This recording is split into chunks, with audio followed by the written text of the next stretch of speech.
楚大人。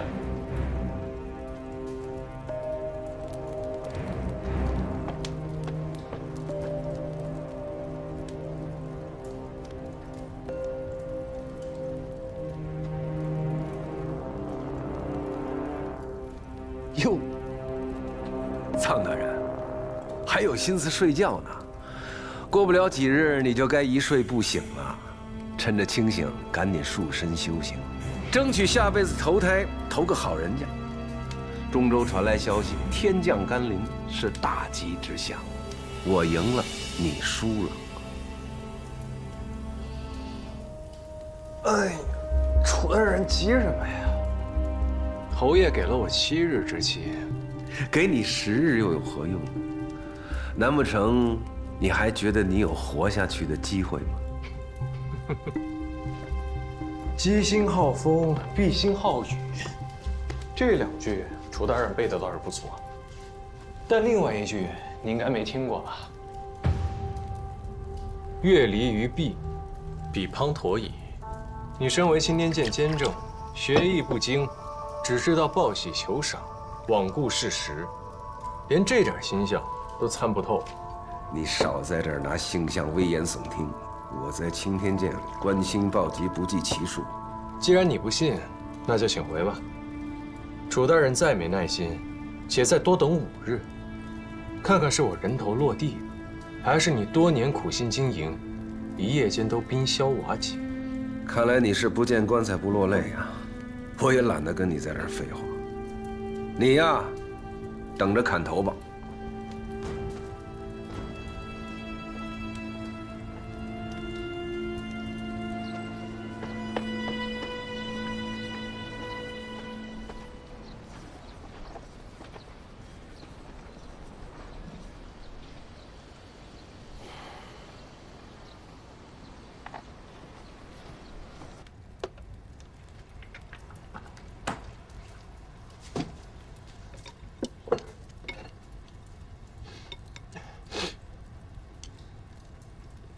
侯爷呢？昨夜我父亲让府里加强守备，所有外客一应谢绝。看来这几日他都要闭门不出了。我看他脸色忧心忡忡的，只怕是因为你说的那个将星陨落。你无缘无故跟他说这些做什么？我当然是为了保命了。当时情况危急，我若不说的严重些，恐怕侯爷当场已经将我杀了。所以我情急之下，才临时想出这些说辞。每年都有王侯将相生死，每年都有天气异象。我只说了将星陨落，又没说具体的官职大小。哎，只要能唬住侯爷不就行了？如果我父亲知道你骗他，搅得他如此心神不宁，定要杀了你。我只需要再等几日，便可以向他证明，我是对的。二公子，你帮我看看，能不能从你爹旧部那儿传递消息，帮到中州那边的军民。好。还有一件事情，需要你帮我。这几日看紧了，任何人不得携带兵刃入内。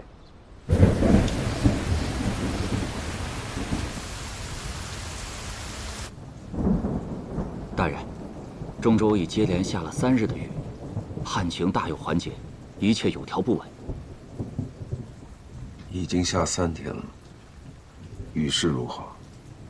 似乎未有缓释啊。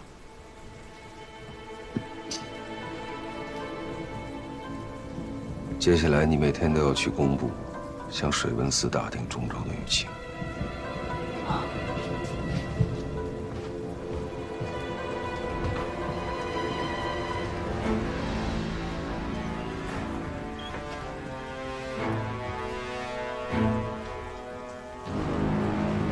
大人，中州大雨已连下4日，雨量已是10年间最大，地势低缓之处已有蓄水之势啊。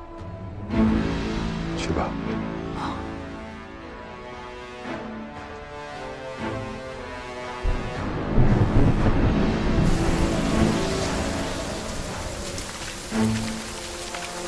中州大雨已连下5日，河水泛滥，雨水滂沱，山间岩体滑落，损害民屋10余座，伤近100人。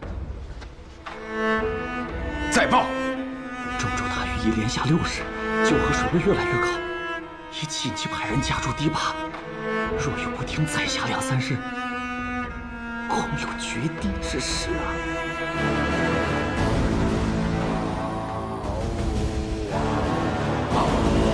不可能，不可能！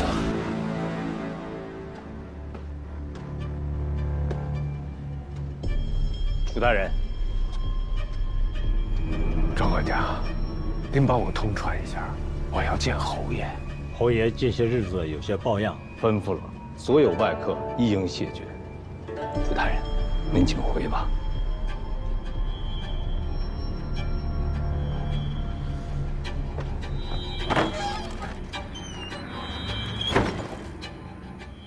凭什么？啊？凭什么？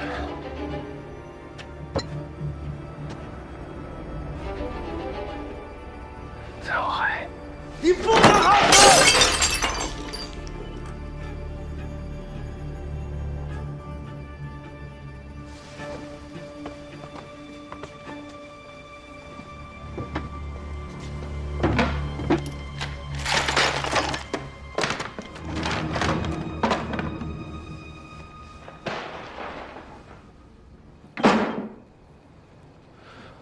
公公，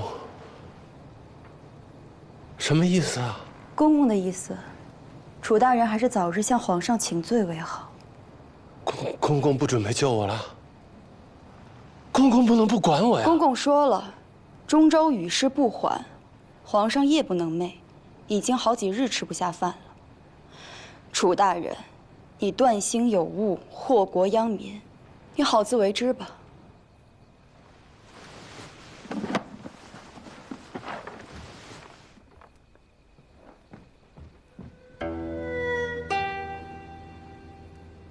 义父，他走了。藏海，又是这个藏海。他连青天剑监正也不放过。青天剑监正，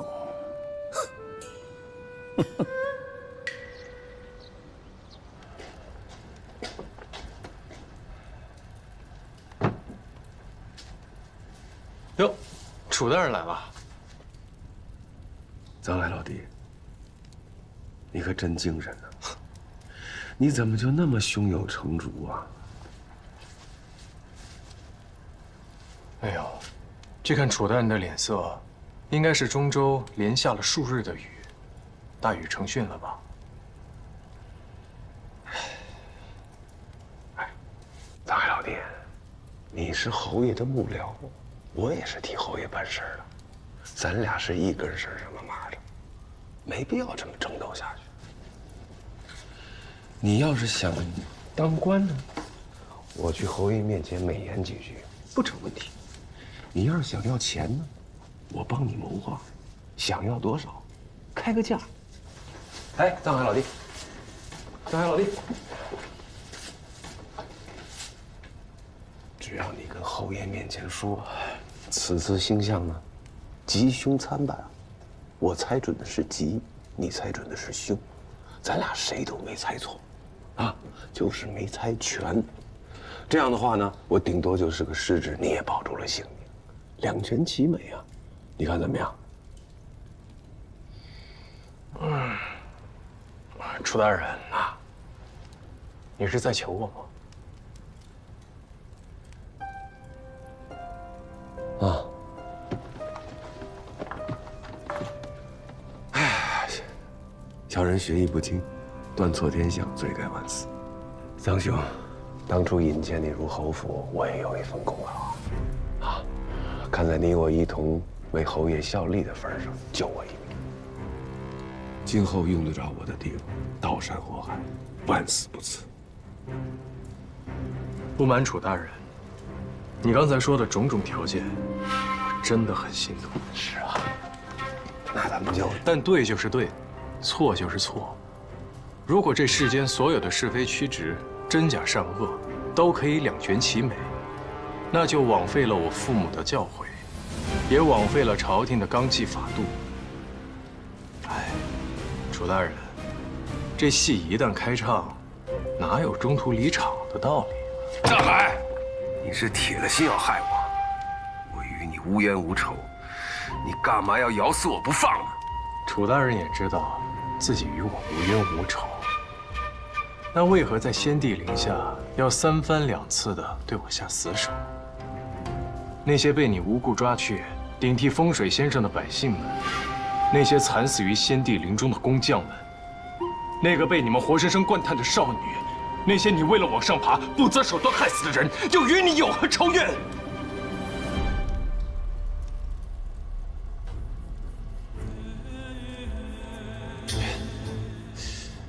楚大人，你是青天剑监正，你应该知道天道轮回、因果报应的道理吧？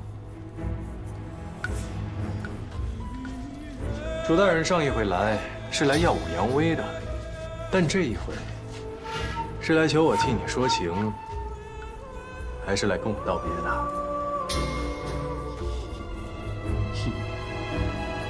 你呀，全都算对了，但今日是你的死期，你算到了吗？楚怀明，你错报天象，最多褫夺官身，打入大狱，用不了几年就可以重新做人。你要是杀了人，杀人可是要偿命的。杀人偿命，也害死了杨真，害死了曲娇，你也该偿偿命吧？杀了你，我就离开京城，朝廷再也找不到你。你能掐会算，也躲不过一死。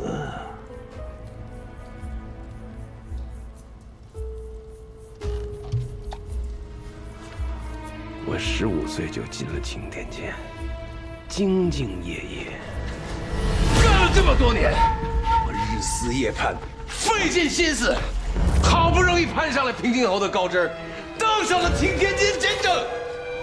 你知道吗？我为了走到这一步，花了多少功夫，受了多少委屈。你就是因为你藏海，让我一夜之间一无所有。你是当了青天监监正，但你早就忘了做人的本心。害你的不是我，是你自己。我往上爬怎么了？错了吗？没有你，这一切都不会发生。我楚怀明，哪怕是身败名裂，我也要先把你推下去。楚怀明，你陪葬。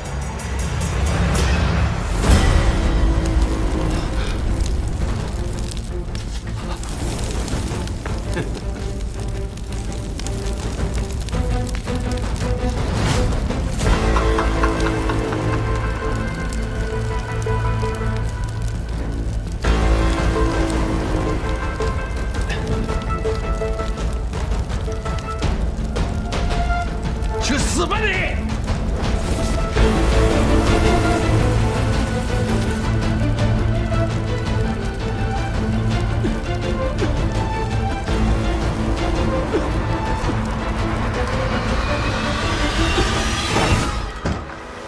楚大人，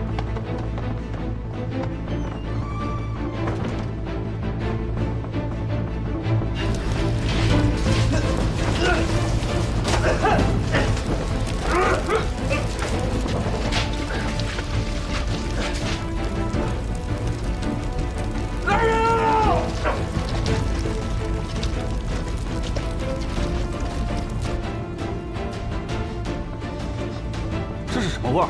快去看看！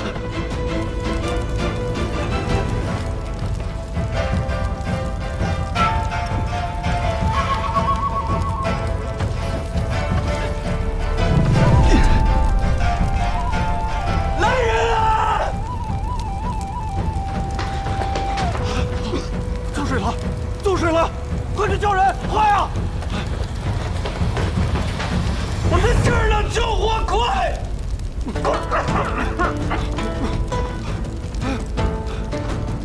来人啊！走水了！走水了！快！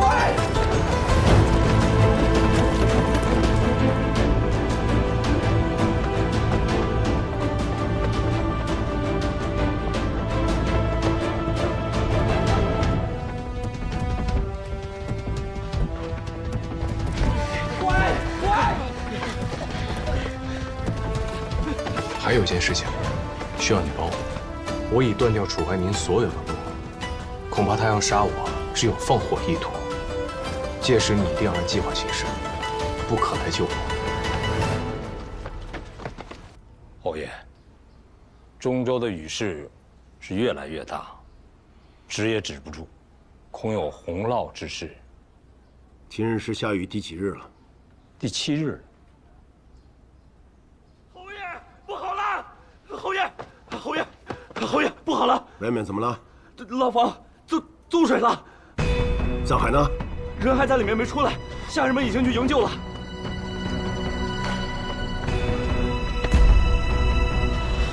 二公子，楚大人，干嘛那么着急走啊？啊，我刚拜见完侯爷，没什么事，我就先走了。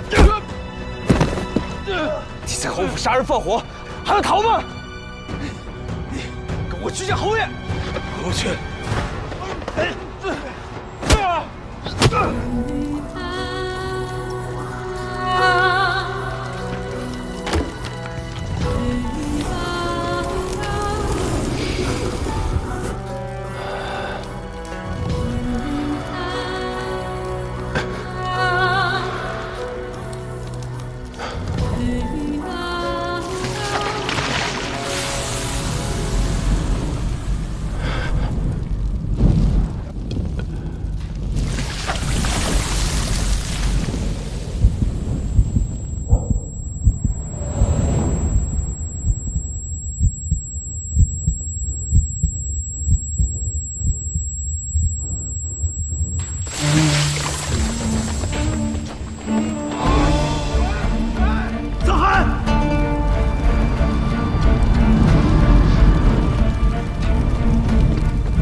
您被烧伤了，您怎么会？今天算你命大。好好的牢房，为何会起火？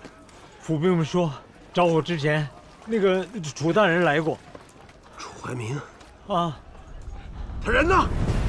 父亲，您看，父亲，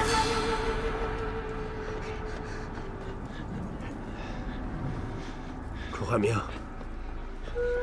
这火是你放的吗？不是，侯爷，不是我。儿子亲眼所见，楚怀民放火之后想要逃走。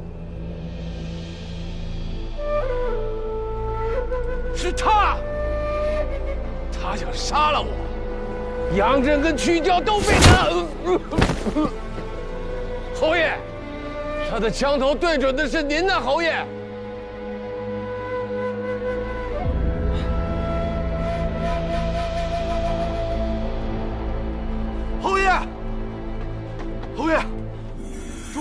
急报，雨势太大，堤坝多处被毁，河水倒灌，淹了下游数万亩良田。那中州的百姓如何？沿岸百姓提前得到了警示，已经撤离了很多，但还是死伤数千。还有一事，中军都督傅志松将军亲自带军防范灾涝，堤坝被冲垮时，傅将军也被卷入巨浪之中，尸首已在下游找到。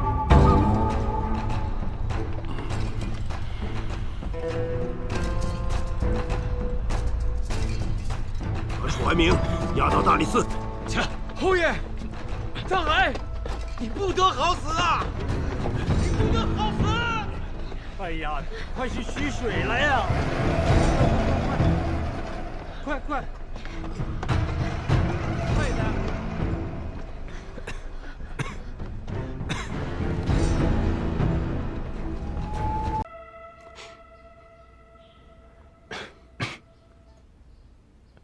侯爷，医官马上就到了。一点小伤，无需大惊小怪。等他们来了，都处理好了。继续。那侯爷忍着点儿。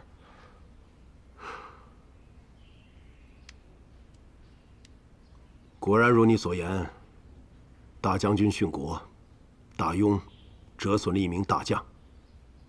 不瞒你说，本侯倒是松了一口气。这几天一直在想，这将星会不会是本侯？侯爷多虑了，小人曾经跟您说过，侯爷吉人自有天相。本侯征战沙场几十年，从没怕过死，但在京城住久了，心就和从前不一样了。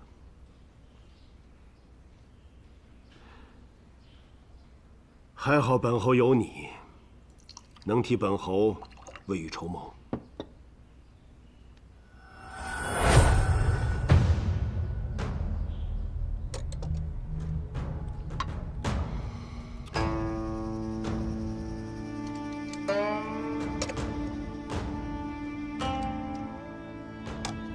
侯爷，小人一介布衣，承蒙您看得上，才能为侯府出谋划策。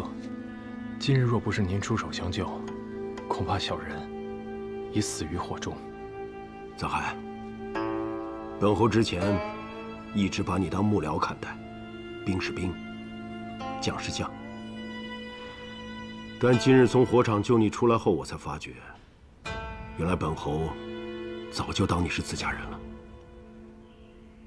之前这样对你，那是情急所致，别怪我。小人不敢，都怪小人先斩后奏。行了，你也是为本侯着想，你说的我也能听得明白。我很难去信任一个人，别辜负了我。小人定不负侯爷厚望。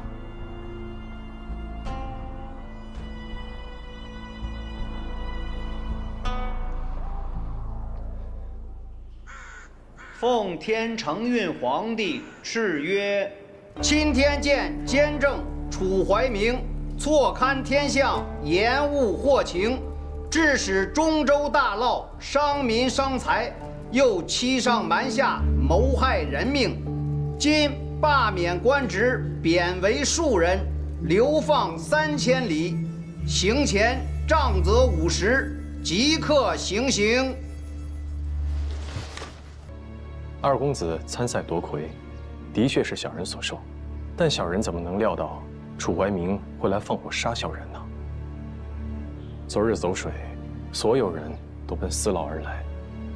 楚怀明放火后仓皇逃走，必定可疑。那二公子撞见了他，自然是要捉他的。不过，小人承认，小人的确与二公子走得近了些。侯爷，小人斗胆一言，二公子有将帅之才，若只是在不打球赛上施展，还远远不够。你的意思是想让知行从军？是。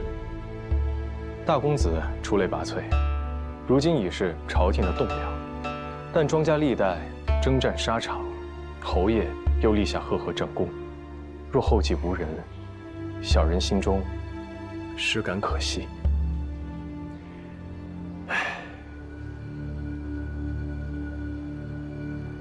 知府确实不是行武的好料子，但知行，只怕你是看错他了。过去的二公子的确散漫了些，不过这些日子，他勤练武学，从不懈怠。他之所以可以这么快的脱颖而出，除了自己的努力，靠的，就是身上流淌着庄家的将才之血。你现在就为知行谋划未来之事，会不会早了点儿？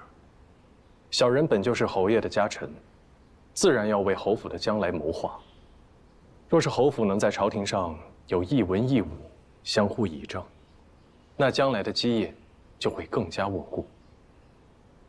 你眼中看的，心中想的，都比本侯要多。侯爷和小人说过，会把小人当一家人，那么小人也就把心里的话都说给侯爷听。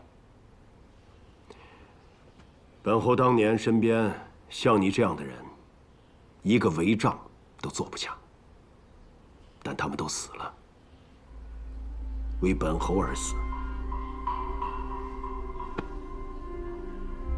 你怕死吗？回侯爷，小人曾经说过，小人怕死，但更怕白活一场。想必当年跟随侯爷的人，都死得其所了吧？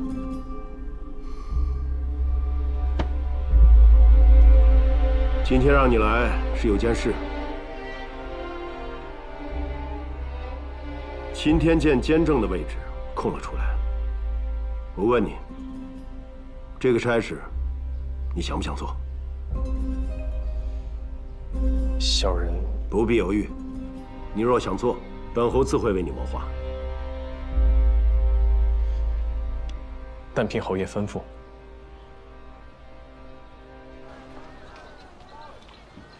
徒儿啊，这次着实是你运气好。你觉得自己现在赢得了平津侯多少信任了？10之7八。师傅不这样认为。如果火场里的人不是你，而是蒋襄，他一定不会去救的。蒋襄的父亲蒋进现在已经不再是礼部尚书，对他没有价值了。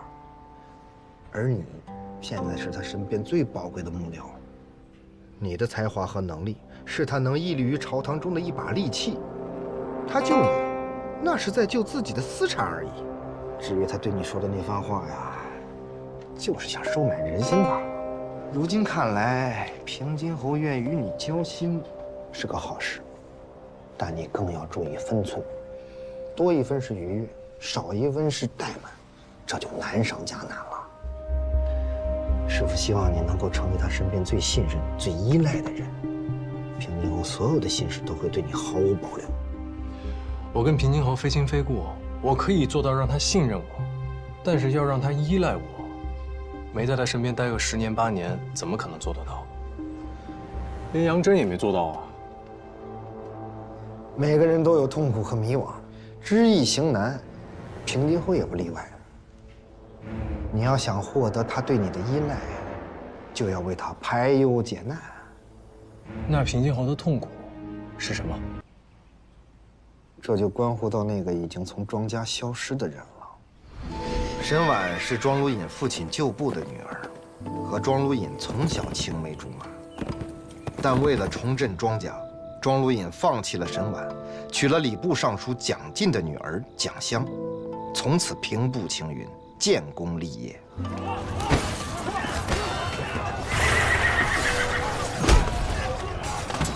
武和35年，他在东夏遭遇大败，皇上要他驻守边关。蒋襄不愿跟他吃苦，带着庄知府留在京城。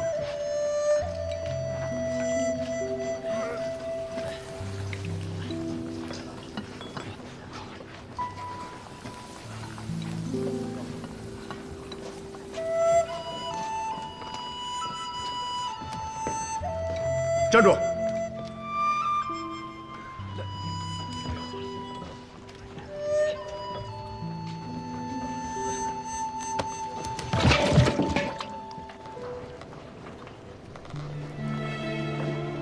边境苦寒，而有一个人在他荒凉的生命里出现了，那就是沈婉。沈婉多年未嫁，来到边关照看受伤的父亲，终于与庄如隐重逢。两人在边关厮守，并诞下爱子庄之行。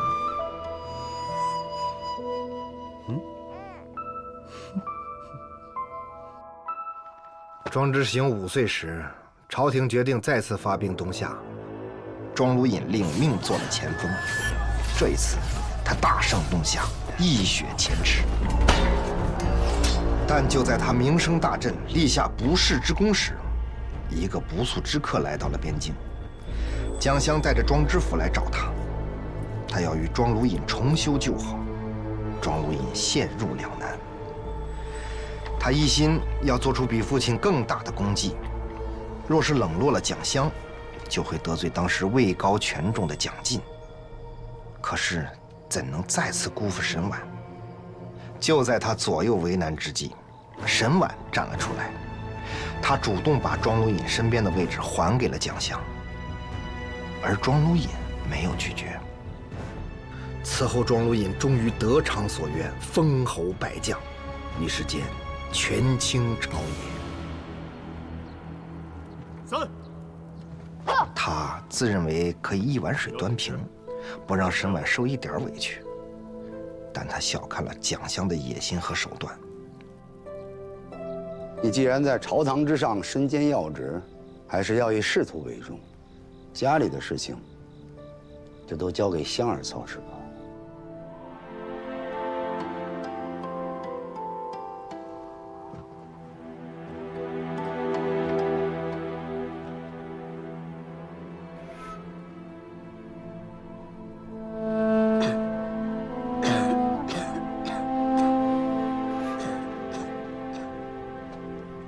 蒋襄一点一点离间了他和沈婉，最终让庄如隐相信沈婉红杏出墙，在他的默许下，毒杀了他。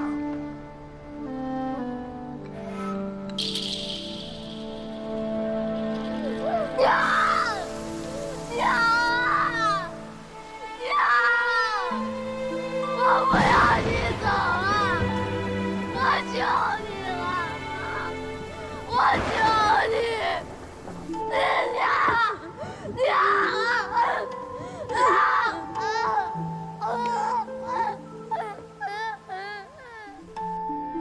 大恩如大仇，没有人愿意背负你一生的恩情。长久无法偿还的恩情，最后不是变得心安理得，就是变成了怨恨。这天下间，通常都是自私的人活得更加快乐，但他为什么唯独解不开这个结呢？哎，他究竟是放不下当年的沈婉，还是愧对曾经意气风发的自己？谁也说不清楚了。所以他不愿意分一点父爱给庄之行，因为他一旦见到他，就会想起曾经卑劣的自己。这种痛苦越是隐藏，扎根越深。哪个强者愿意自己内心有这样的弱点呢？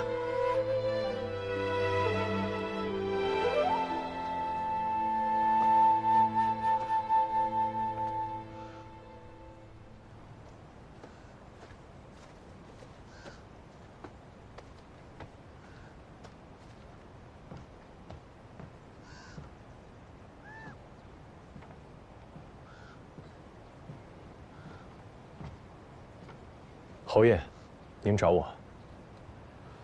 知道为何让你来这儿吗？小人知道这儿是二公子小时候住的地方。侯爷让小人来这里，是因为之前小人说的关于二公子的那些话吗？知行这个孩子，本侯以前很疼爱他。只是后来，他与本侯日渐疏远，而这些年，本侯待他确实不如知府。知青成了没出息的儿子。本侯是不是也有错？侯爷乃一家之主，遮风挡雨，怎会有错？小人只是在想，外面满园赏心悦目的牡丹，可侯爷却独独来到了这里。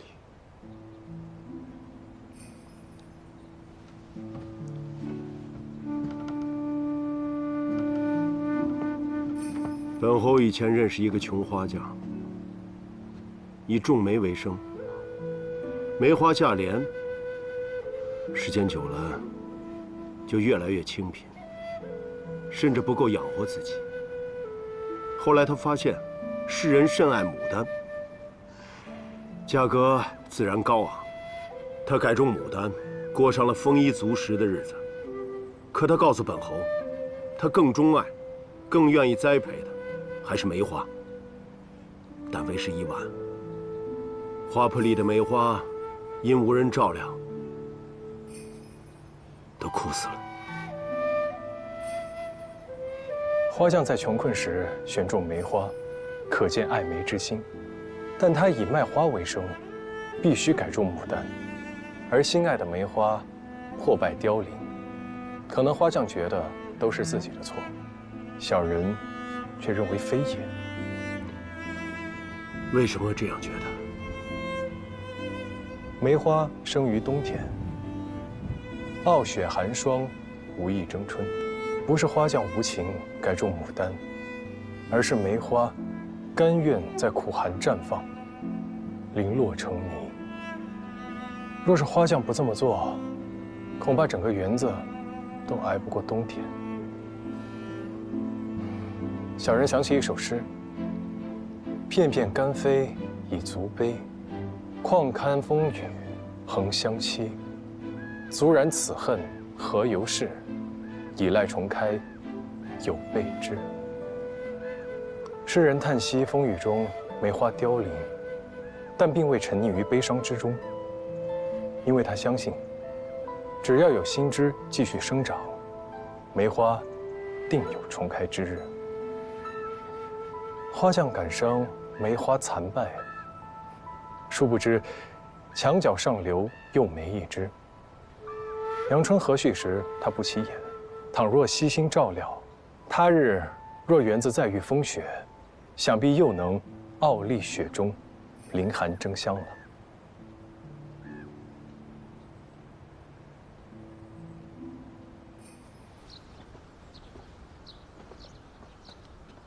先生之前跟我爹说什么了？他竟然开始询问我的功课。侯爷想必有意栽培你了，往后他对你的关爱会比庄知府还要多。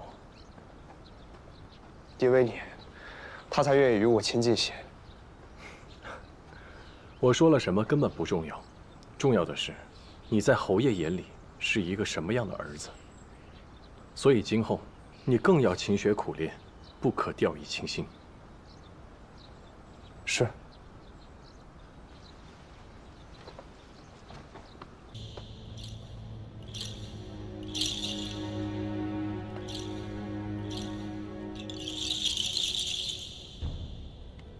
侯爷，每次本侯有心事的时候，就会来这里坐坐。这个地方能让本侯清醒，好好想一些事情。小人愿为侯爷分忧。你觉得傅之松将军的死真的是意外吗？小人不明白。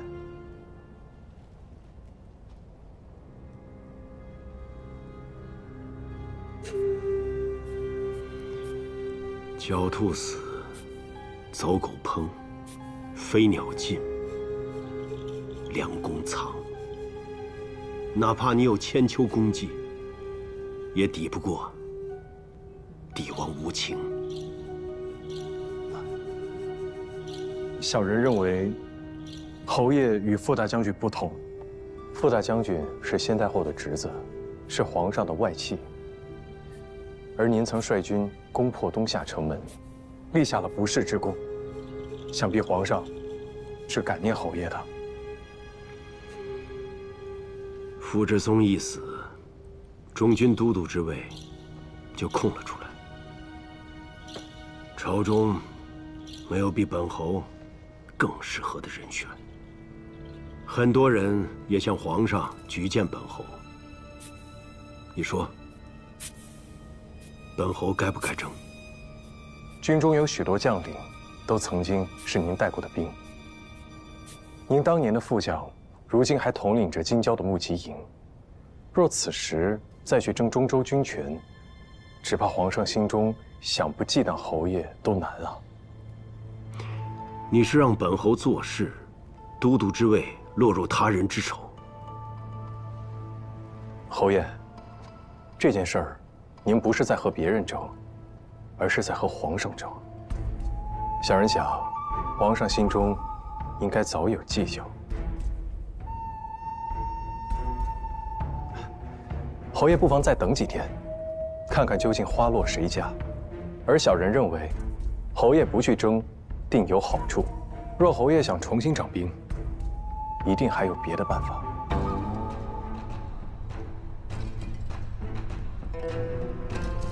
本侯要你为我做一件事。侯爷请吩咐。这件事情一旦知道，将没有回头路。要想清楚。藏海粉身碎骨，万死不辞。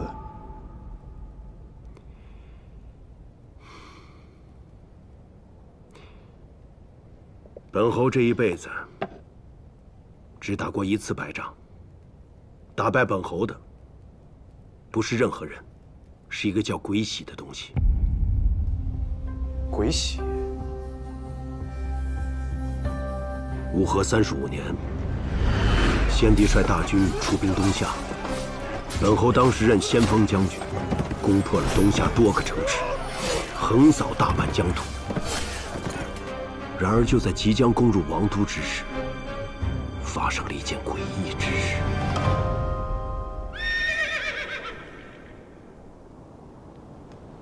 去禀报将军。是。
东夏女王寄出一样至宝——鬼喜，它带来了无数的阴兵，他们是杀不死的怪物，任何雄狮铁骑在他们面前都不堪一击。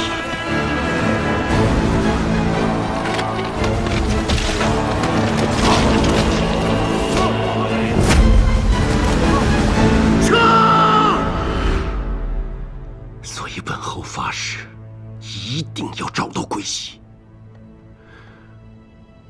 6年后，大庸重整兵马，再一次出征东夏。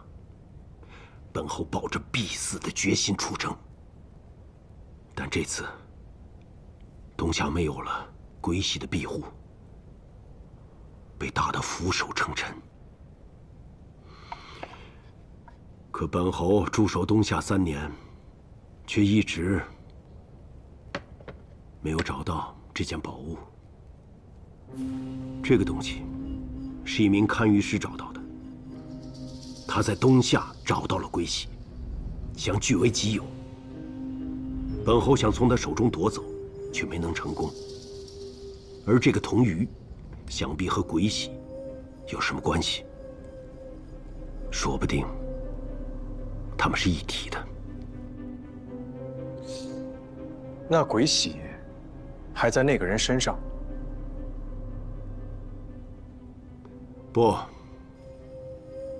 不在他身上，而他已经死了。那是他的命。敢拿侯爷的东西，他必须死。 10年了，我找遍了所有的地方，却始终找不到。本来心都淡了，可现在有了你，就不一样了。侯爷是想让我助您找到鬼玺？没错。藏海愿为侯爷效犬马之劳。 这件事情就交给你了。是。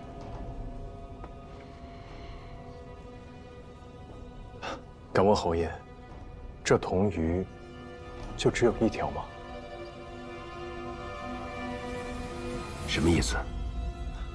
小人幼时随师傅学习堪舆之术，对东夏文明有所涉猎。这东夏最初是以渔猎为生。 所以鱼便成为了他们的图腾。这铜鱼，小人虽未见过，但东夏的鱼图腾，小人倒是见了不少。画中的鱼儿都是成群出现，寓意丰年富饶，所以小人才会有此疑问。果然见识不凡，心思机敏。没错，这铜鱼不止一条。本侯就知道。 你果然是做成这件事的不二人选。那其他的铜鱼，需要小人一并找寻吗？别的铜鱼你不用管，本侯都有数。你只要记住，等你找到鬼玺，本侯必不会亏待你。藏海赴汤蹈火，也要帮侯爷完成心愿。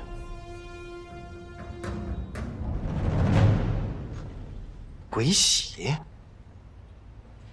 我曾听闻过一些流传在东夏的传说，它被称为昆仑圣母的恩赐，东夏君王的秘宝，可那都是一些虚无缥缈的说法呀。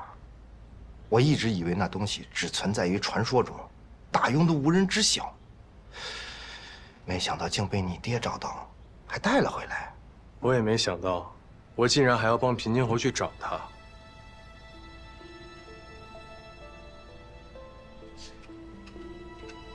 平津侯密室里的铜鱼，你还记得吗？所以我趁机向他打听另外2条的下落，他说他全都有数。看来我猜的没错，就在其他2个仇人手里。不过，就算平津侯如此信任我，他还是不肯向我透露半分第3个人的事儿。饭要一口一口吃。 如今咱们已经向前迈了一大步了，至少你得到了平津侯的授意，往后做起事来啊，也不用藏着掖着了。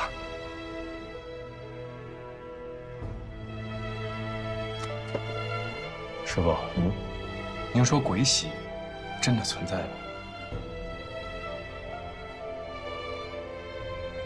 吗？师傅也不知道啊。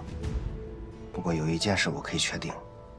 那就是你的仇人们直到今天都没有放弃寻找他，看来只要找到鬼喜跟童瑜，就一定可以找到第3个人。前些日子，我给内阁递奏本，举荐了你。藏海，你堪舆的本事，名动京师，皇上许了你天大的恩赐。从今日起，你便是钦天监监正。恭喜啊，藏海，不，藏大人。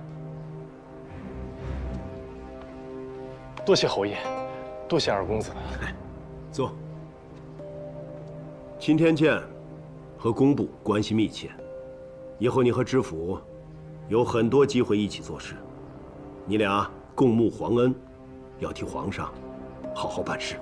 儿子以后会好好关照藏海的。多谢大公子。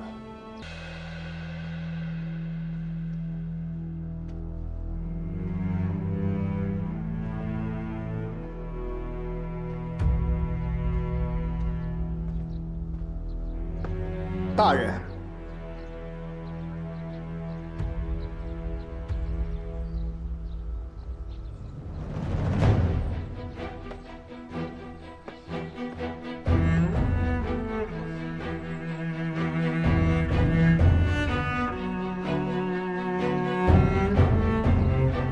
爹，你也是官，为什么不坐那种马车？坐马车的是官，2条腿走路的也是官。况且习惯了坐那种马车，就懒得走路，再也下不来了。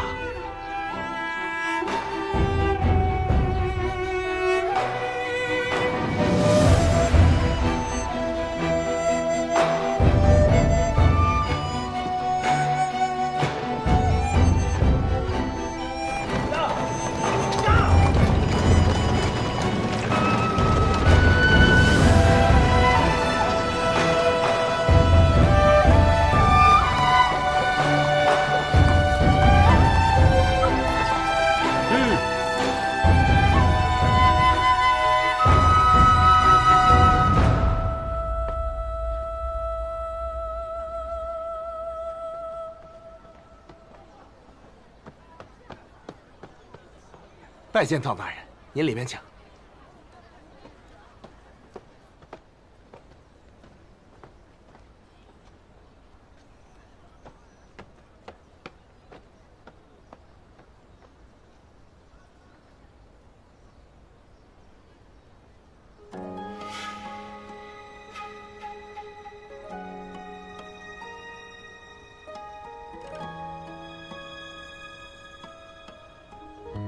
收敛眼泪的锋芒，掌心念着危险的渴望，惊涛袖里藏，惊雷无声响。爹，我又长高了，我都能够到简易当龙头了。都玩了这么久了，知道这个简仪是用来做什么的吗？观星的。那你知道怎么用它来观星吗？不知道。想不想学？想。过来。你认得上面的4游环吗？嗯。试着转动它。慢一点，慢一点。再来一点，再来一点。对。你再移动上方的窥衡，转动3个刻度。到了晚上，透过这个圆孔，你就能看到天上最亮的那颗星。真的吗？我心滚烫，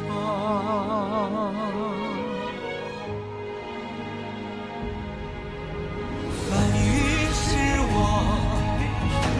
浮云是我，人心的罗盘莫测，总会有人起起落落。星星是我，风天是我。当夕阳如烈日赤裸，与君共高歌。芒种是我，秋收是我，天下是我，苍生是我，你也是我。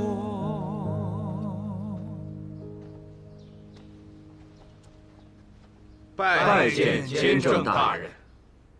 诸位请起。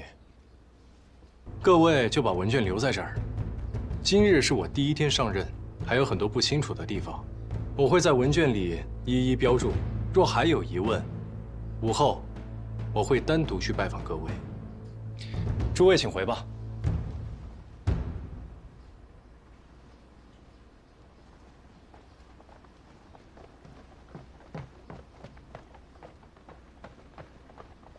大人，咱们去书房看看吧。书房的调度和安排，还请您吩咐。不，先带我去监护司看看。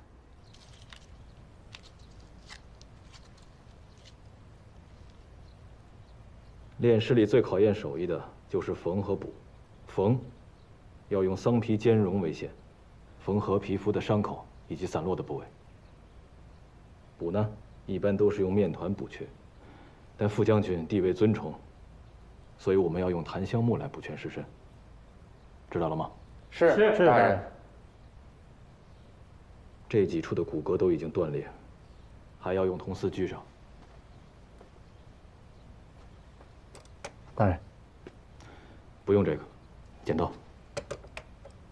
大人。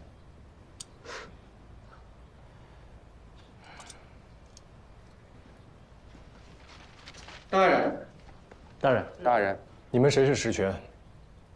大人有事吗？我有话想单独和你聊一聊。你们先出去吧。是。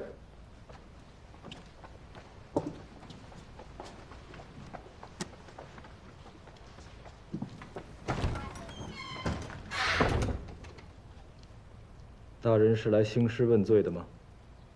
何罪之有啊？大将军的遗体今晨送来，必须尽快处理，还望大人见谅。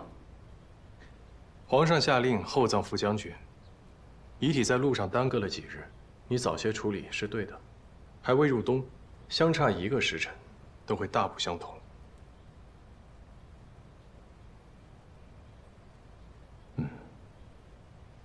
我看你方才是在教他们吧？这么要紧的事，为何只有他们在帮你啊？楚大人觉着入殓的工作并不繁重，就减了我们监后司的人手，节省开支。这里平时就我一个人，有事便喊那些学徒们来帮个忙。他们都是民间来拜师的，所以有些手忙脚乱。我来帮你。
没想到你手艺还真不错啊！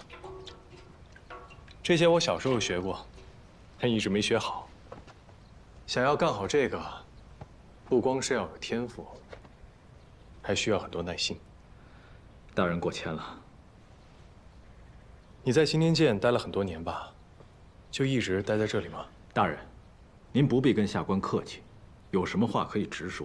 您来这青天剑是为了敛财搜刮，还是为了加官进爵，下官并不想知道。还望大人日后能让下官独守清静，专心做事。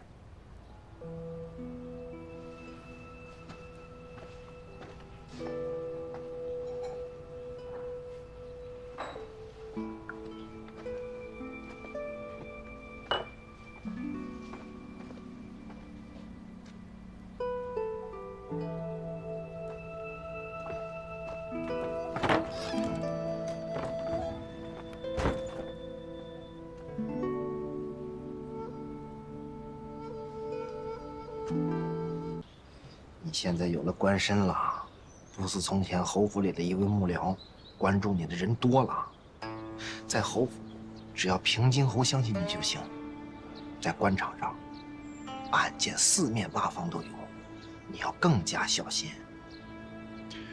师傅说的对，如今的青天剑鱼龙混杂，耳目众多，恐怕未来少不了碰钉子了。楚怀明在任时，青天剑为虎作伥的事情，我也听说不少。你听过林府千金失踪一事吗？那是3年前的事了。林家府上的千金刚满13岁，却被鄂国公的大公子看上了，非要纳她为妾。可这大公子比她大了足足30岁呀，林家死活不肯。说来也巧，这大公子因为吸食50散，一命呜呼了。林家以为这事儿就过去了，可谁知道，在他死后第3日，林家千金突然失踪了。你猜最后在哪儿找到的？在哪儿？鄂国公公子的墓里。他是被人活活勒死的，身上穿着新娘子的衣服。唉，可怜林家老两口啊，就此疯了。可大用律明确规定，禁止嫁商啊。那是对民间。朝廷对权贵自然是睁一只眼闭一只眼，说不定啊，林家这桩配商就是青天剑所为。不仅如此，去年10月，青天剑以为达官贵人选坟为由，将京郊王家村果农的果园全部侵占。唉，可怜那些村民状告无门，被迫流离失所。这青天剑是该好好整治一下了。新来的监正到底什么意思呀？当真要把咱们这儿变成清水衙门？那以后呢？大家一起喝西北风啊！新官上任嘛，总要虚伪片刻。他要敢惹到咱们头上来，我管他是谁的人。这个监正不懂事儿，自有懂事儿的人来当。如果你真想改变这一切，有一个地方你可以去看看，一定会有收获的。哪里？城西泰安乡。我今日前来，除了祝贺你上任，还有件事想问你。请讲。那儿在船上，你有没有什么话想对我说？你想不想常常见到我？回答不上来了。既然没有，那就算了，告辞。香小姐，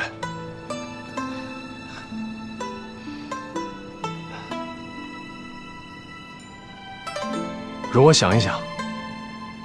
我现在还没有办法回答你。香老板的事吧？他今天问了我一个问题，我不知道该如何回答，他便走了。你是不知道该如何回答呢，还是不敢回答呀？等李家大人回来，帮我告诉他，按他指的路，我出发了。